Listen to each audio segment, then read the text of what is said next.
Hi good morning. നമുക്കിന്നൊരു പൂരി ഉണ്ടാക്കിയാലോ?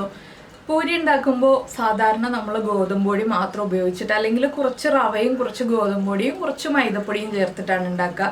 ചില ആളുകൾ ഗോതമ്പ് പൊടിയും റവയും ചേർത്തിട്ടാണ് ഉണ്ടാക്കുക. നമ്മുടെ ഇന്നത്തെ പൂരി എന്ന് പറഞ്ഞിട്ടുണ്ടെങ്കിൽ ഗോതമ്പ് പൊടിയും ഉഴുന്നും ചേർത്തിട്ടാണ് ഉണ്ടാക്കാൻ പോകുന്നത്. അപ്പോൾ ഈ ഉഴുന്ന് ചേർത്തിട്ട് പൂരി ഉണ്ടാക്കുമ്പോൾ എങ്ങനെയുണ്ടെന്ന് നമുക്കൊന്ന് നോക്കണ്ടേ? അപ്പോൾ നമ്മുടെ ഗോതമ്പ് ഉഴുന്ന് പൂരി എങ്ങനെ തയ്യാറാക്കാമെന്ന് നമുക്ക് നോക്കാം. നമുക്ക് നമ്മുടെ ഇൻഗ്രീഡിയൻസ് നോക്കാം. നമ്മളിപ്പോൾ 1.25 കപ്പ് ഗോതമ്പ് പൊടി എടുത്തിട്ടുണ്ട്. അതുപോലെ തന്നെ 1/4 കപ്പ് ഉഴുന്ന് ഒരു 8 മണിക്കൂർ സോക്ക് ചെയ്തെടുത്തിട്ടുണ്ട്. ആദ്യം നമുക്ക് ഈ ഉഴുന്ന് വെള്ളം ചേർത്ത് നന്നായിട്ടൊന്ന് അരച്ചെടുക്കണം. തരി ഇല്ലാതെ നന്നായിട്ട് അരച്ചെടുക്കുക. അതിനുശേഷം വേണം നമുക്ക് കുഴച്ചെടുക്കാനായിട്ട്.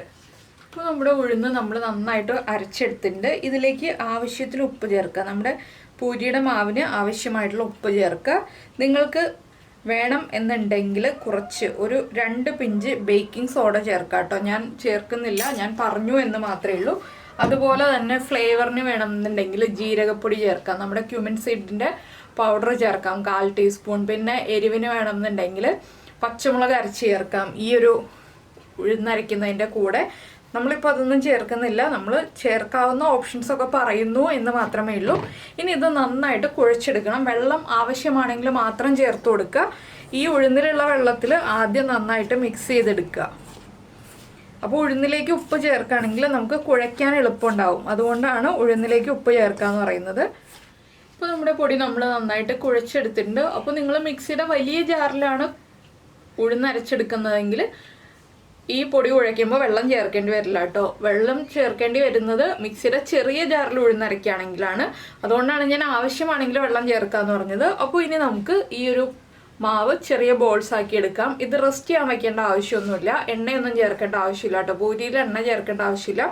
അപ്പോൾ നമുക്ക് ക്വസ്റ്റ്യൻസ് വരും ഇതുപോലെ എണ്ണ ചേർക്കണ്ടേ എന്നുള്ളതൊക്കെ. പിന്നെ ഈ ഒരു പൂരിയിൽ പരത്തുമ്പോൾ ഗോതമ്പ് പൊടി ചേർത്തിട്ടും പരത്താം, മൈദപ്പൊടി ചേർത്തിട്ടും പരത്താം. ഞാനിപ്പോൾ മൈദപ്പൊടി ചേർത്തിട്ടാണ് പരത്താൻ പോകുന്നത്. അപ്പോൾ ഞാൻ ആദ്യം ഒരു പ്ലേറ്റിലേക്ക് കുറച്ച് മൈദപ്പൊടി എടുത്ത് വയ്ക്കട്ടെ. നമുക്ക് പരത്താനും അതുപോലെ തന്നെ ബോൾസ് എടുത്ത് റെഡിയാക്കി വെക്കാനും ഒക്കെ ആവശ്യമായിട്ടുള്ള മൈദപ്പൊടി എടുത്ത് വയ്ക്കുക, അല്ലെങ്കിൽ ഗോതമ്പ് പൊടി എടുത്ത് വയ്ക്കുക. ഇനി നമുക്ക് ഈ മാവ് ചെറിയ ബോൾസായിട്ട് എത്ര വലിപ്പത്തിൽ വേണോ നമ്മുടെ പൂരി എന്നുള്ളതനുസരിച്ച് അത്രയും വലിപ്പമുള്ള ബോൾസായിട്ട് റെഡിയാക്കി എടുക്കുക. ഞാൻ എന്താ ഈ ഒരു വലിപ്പത്തിലുള്ള ബോൾസാണ് റെഡിയാക്കി എടുക്കുന്നത്. ഇതുപോലെ എല്ലാ ബോൾസും റെഡിയാക്കി എടുക്കട്ടെ. അപ്പോൾ നമ്മുടെ ബോൾസ് എല്ലാം റെഡിയാക്കി എടുത്തിട്ടുണ്ട്. ഇനി നമുക്ക് പരത്തി തുടങ്ങാം.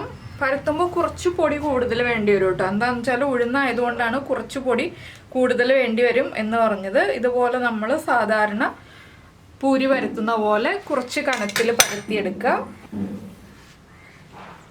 നിങ്ങൾ ആദ്യമായിട്ടൊക്കെ ചെയ്യുമ്പോൾ കറക്റ്റ് റൗണ്ടിലൊന്നും ആയില്ലെങ്കിലും കുഴപ്പമൊന്നുമില്ല കേട്ടോ. അതൊന്നും ഒരു വിഷയമല്ല. ചെറിയൊരു കനത്തിൽ പരത്തിയെടുക്കുക എന്ന് മാത്രമേ ഉള്ളൂ. അപ്പോൾ ഞാൻ ഈ ഒരു വലിപ്പത്തിലാണ് പരത്തിയെടുക്കുന്നത്. ഈ ഒരു പൊടിയൊന്ന് നമുക്ക് തട്ടിയെടുക്കാം, അത്രയേ ഉള്ളൂ. ഇതുപോലെ ഒന്ന് കയ്യിൽ വെച്ചിട്ട് ഒന്ന് തട്ടിയെടുത്തിട്ടുണ്ടെങ്കിൽ പൊടി മാറിക്കിട്ടും കുറച്ച്. അപ്പോൾ ഞാനിപ്പോൾ ഉഴുന്നുവട ഉണ്ടാക്കിയ എണ്ണയിൽ തന്നെയാണ് പൂരി പൊരിച്ചെടുക്കാൻ പോകുന്നത്. അതുകൊണ്ട് ഞാനിപ്പോൾ ചട്ടി ചൂടാക്കാൻ വയ്ക്കുകയാണ്. പൂരിയൊക്കെ പരത്തി കഴിഞ്ഞിട്ട് നമുക്ക് പൊരിച്ചെടുക്കാം. ഇതുപോലെ ഞാൻ എല്ലാം പരത്തിയെടുക്കട്ടെ. ഇപ്പോൾ നമ്മുടെ പൂരിയൊക്കെ നമ്മൾ പരത്തിയെടുത്തിട്ടുണ്ട്. ഇനി നമുക്ക് പൊരിച്ചെടുക്കാം. എണ്ണ ചൂടായി വന്നിട്ടുണ്ട്. അപ്പോൾ എണ്ണയിലേക്ക് ഇട്ട് പൊരിച്ചെടുക്കാം. അപ്പോൾ നമ്മുടെ എണ്ണ ഇപ്പോൾ നന്നായിട്ട് ചൂടായിട്ടുണ്ടെന്ന് പറഞ്ഞിട്ടുണ്ടെങ്കിൽ ഞാൻ മീഡിയം ബർണറിലാണ് വെച്ചിരിക്കുന്നത്. ചെറിയ ബർണറിലും അല്ല, ഏറ്റവും വലിയ ബർണറിലും അല്ല, മീഡിയം ബർണറിലാണ് വെച്ചിരിക്കുന്നത്. മീഡിയം ബർണറിൽ വെച്ചിട്ട് നന്നായിട്ട് എണ്ണ ചൂടാക്കിയിട്ട് ആ നന്നായിട്ട് ചൂടായ എണ്ണയിലേക്കാണ് പൂരി ഇട്ട് കൊടുക്കുന്നത്. പൂരി ഇട്ട് കൊടുക്കുമ്പോൾ ശ്രദ്ധിക്കേണ്ട ഒരു കാര്യം എന്താണെന്ന് വെച്ചാൽ ഒരു പൂരി നമ്മളിട്ട് എണ്ണയിലേക്ക് ഇട്ടൊന്ന് ഫ്രൈ ചെയ്ത് എടുത്തിട്ട് ഇതുപോലെ പൂരി പൊങ്ങി വരുമ്പോൾ നമ്മളൊന്ന് ജസ്റ്റ് ഒന്ന് പ്രസ് ചെയ്ത് കൊടുക്കുക കേട്ടോ. അപ്പോൾ നന്നായിട്ട് പൊങ്ങി വന്നോളും. അപ്പോൾ ഞാൻ നേരത്തെ പറഞ്ഞു വന്ന കാര്യം എന്താണെന്ന് വെച്ചാൽ ഒരു പൂരി എടുത്ത് കഴിഞ്ഞിട്ട് ഒരു 2 സെക്കൻഡ് ഒന്ന് വെയിറ്റ് ചെയ്യുക. അതിനുശേഷം മാത്രം നമ്മൾ അടുത്ത പൂരി ഇട്ട് കൊടുക്കുക. അപ്പോഴേ എണ്ണയുടെ ചൂട് കറക്റ്റ് ആവുള്ളൂ. അല്ലെങ്കിൽ നമ്മൾ അടുപ്പിച്ച് ഇട്ട് കൊടുക്കുകയാണെന്നുണ്ടെങ്കിൽ എണ്ണയുടെ ചൂട് കറക്റ്റ് ആവില്ല. അപ്പോൾ ഞാനിപ്പോൾ പൂരി എണ്ണയിലേക്ക് ഇട്ടപ്പോൾ നിങ്ങൾ കറുത്ത തരികളൊക്കെ കണ്ടിട്ടുണ്ടാവും. ഞാൻ പറഞ്ഞല്ലോ, ഞാൻ ഉഴുന്നുവട പൊരിച്ചെടുത്ത എണ്ണയാണിത്. അതുകൊണ്ടാണ് ആ ഒരു തരികളൊക്കെ ഉള്ളത്. ഇപ്പോൾ തന്നെ കണ്ടോ നമ്മുടെ പൂരി നല്ല ക്രിസ്പി ആയിട്ടുള്ള പൂരിയാണ്. കളറും കണ്ടില്ലേ, നല്ല ബ്രൗൺ ഷെയ്ഡായി വന്നിട്ടുണ്ട്. എന്താണെന്ന് വെച്ചിട്ടുണ്ടെങ്കിൽ നമ്മൾ ഉഴുന്ന് ചേർത്ത് അരയ്ക്കുമ്പോൾ ഇതുപോലെ നല്ലൊരു കളറും കിട്ടും കേട്ടോ. ഉഴുന്നുവടയ്ക്ക് നല്ലൊരു കളറല്ലേ, അതുപോലെ തന്നെ നല്ലൊരു കളറും കിട്ടും. ഈ പൂരി എടുത്തു കഴിഞ്ഞിട്ട് ഒരു 2 മിനിറ്റ് 2 സെക്കൻഡ് ഒന്ന് വെയിറ്റ് ചെയ്യുക. അതിനുശേഷം മാത്രം നമ്മൾ അടുത്ത പൂരി ഇട്ട് കൊടുക്കുക. അപ്പോൾ ഇത് തിരിച്ചിട്ടിട്ടും ഇതുപോലെ ഒന്ന് പ്രസ് ചെയ്ത് പതുക്കെ പ്രസ് ചെയ്ത് പിടിക്കുക. ഒരുപാട് ബലത്തിലല്ല, പതുക്കെ ഒന്ന് പ്രസ് ചെയ്ത് പിടിക്കുക. അപ്പോൾ ഞാനിത് എടുത്ത് മാറ്റിയിട്ട് അടുത്തത് ഇട്ട് കൊടുക്കാം. അപ്പോൾ നമ്മൾ ആദ്യത്തെ പൂരി ഇടുമ്പോൾ മാത്രം ഫ്ലെയിം കുറച്ച് വയ്ക്കുക. അതിനുശേഷം നമുക്ക് ഫ്ലെയിം കൂട്ടി വെച്ചിട്ട് ഓരോന്നായിട്ട് എണ്ണയിലേക്ക് ഇട്ട് കൊടുക്കാം. ഏറ്റവും ആദ്യത്തെ പൂരി ഇട്ട് കൊടുക്കുമ്പോൾ ഫ്ലെയിം കുറച്ച് വയ്ക്കുക. എന്താണെന്ന് വെച്ചാൽ എണ്ണയ്ക്ക് നല്ല ചൂടായിരിക്കും. അതുകൊണ്ട് ഫ്ലെയിം കുറച്ച് വെച്ചിട്ട് ഇട്ട് കൊടുക്കുക. പിന്നീടുള്ളതൊക്കെ ഫ്ലെയിം കൂട്ടി വെച്ചിട്ട് ഇട്ട് കൊടുക്കുക. അപ്പോൾ ഞാൻ എല്ലാ പൂരിയും ഒരുപോലെ തന്നെ വറുത്ത് കോരി എടുക്കട്ടെ. അതിനുശേഷം നിങ്ങൾക്ക് ബാക്കിയുള്ള വിശേഷങ്ങളൊക്കെ പറഞ്ഞു തരാം. ഇത് കണ്ടോ, നന്നായിട്ട് പൊങ്ങി വരുന്നുണ്ട്. അപ്പോൾ ഇതാ കണ്ടല്ലോ, നമ്മുടെ പൂരിയൊക്കെ റെഡി ആയിട്ടുണ്ട്. റെഡി ആയിക്കൊണ്ടിരിക്കുന്നേ ഉള്ളൂ കേട്ടോ. ഞാനിപ്പോൾ ഇത് ഉണ്ടാക്കി അത്രയും എടുത്ത് വെച്ചിട്ട് ഫോട്ടോ എടുക്കാൻ വേണ്ടി എടുത്ത് വെച്ചു എന്നേ ഉള്ളൂ. നല്ല ക്രിസ്പി ആയിട്ടുള്ള പൂരിയാണ്. അതുപോലെ തന്നെ നല്ല സോഫ്റ്റാണ്. നമ്മൾ കഴിക്കാൻ എടുക്കുമ്പോൾ നല്ല സോഫ്റ്റാണ്. ഞാനിപ്പോൾ പൊട്ടറ്റോ മസാലയാണ് ഉണ്ടാക്കിയിട്ടുള്ളത്. കുറച്ച് മഞ്ഞൾപ്പൊടി കുറച്ചാണ് ഇട്ടിട്ടുള്ളത്.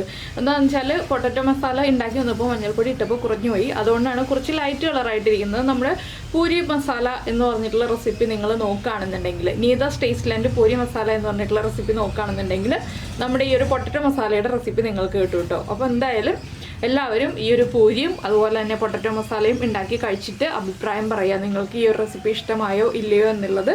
അതുപോലെ തന്നെ ഇഷ്ടമായ റെസിപ്പി ആണെന്നുണ്ടെങ്കിൽ ഒന്ന് ലൈക്ക് ചെയ്യാനും കമൻറ്റ് ചെയ്യാനും മറന്നു പോകരുത്. പിന്നെ നമ്മുടെ ചാനൽ ആദ്യമായിട്ട് കാണുകയാണെങ്കിൽ പ്രത്യേകം പറയേണ്ട കാര്യമില്ല എന്നറിയാം, എങ്കിലും പറയുകയാണ്, ഒന്ന് സബ്സ്ക്രൈബ് ചെയ്തേക്കണേ. സബ്സ്ക്രൈബ് ചെയ്യുന്നതിന് ഈ വീഡിയോയുടെ താഴെയുള്ള റെഡ് സബ്സ്ക്രൈബ് ബട്ടൺ ഒന്ന് ക്ലിക്ക് ചെയ്യുക. അതിൻ്റെ റൈറ്റ് സൈഡിലുള്ള ബെല്ലൈക്കണും ക്ലിക്ക് ചെയ്യുക. അപ്പോൾ ഓൾ എന്ന് പറഞ്ഞ ഒരു ഓപ്ഷൻ കാണാം. ആ ഓളും കൂടി പ്രസ് ചെയ്തിട്ടുണ്ടെങ്കിൽ ഞാൻ എപ്പോഴും വീഡിയോ അപ്ലോഡ് ചെയ്യുമ്പോൾ നിങ്ങൾക്ക് നോട്ടിഫിക്കേഷൻ വരും.